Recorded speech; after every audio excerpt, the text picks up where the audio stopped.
Multiple myeloma কিন্তু ক্ষেত্র বিশেষে আমরা খুব সহজেই শনাক্ত করতে পারি। যেমন বোন ম্যারো পরীক্ষা করেই কিন্তু অনেক সময় আমরা এটাকে শনাক্ত করতে পারি। আবার অনেক সময় দেখা যায় আরো কিছু পরীক্ষা করতে হয় রোগ শনাক্তকরণের জন্য। যেমন আমরা প্রোটিন ইলেক্ট্রোফোরেসিস, তারপরে ইমিউনো ইলেক্ট্রোফোরেসিস বা ইমিউনো ডিসপ্লেসমেন্ট, তারপরে হচ্ছে আ কিছু সাইটোজেনেটিক এবং মলিকুলার পরীক্ষা আছে সেগুলো আমরা করি। তো এই পরীক্ষাগুলো করে আসলে আমরা রোগ নির্ণয় করি এবং আ রোগটি কতটা জটিল বা কি ধরনের চিকিৎসা দিলে সে ভালো হবে সেগুলো আমরা ঠিক করি।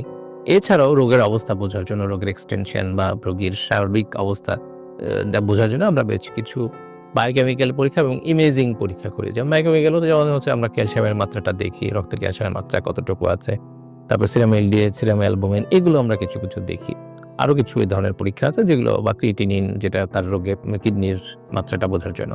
ইমেজিং পরীক্ষার মধ্যে আমরা এক্স-রে বা সিটি স্ক্যান এগুলো অন্তর্ভুক্ত আছে ইমেজিং পরীক্ষার মধ্যে। যে তার হাড়ের ক্ষয় হলো কিনা, এমআরআই পর্যন্ত করি আমরা।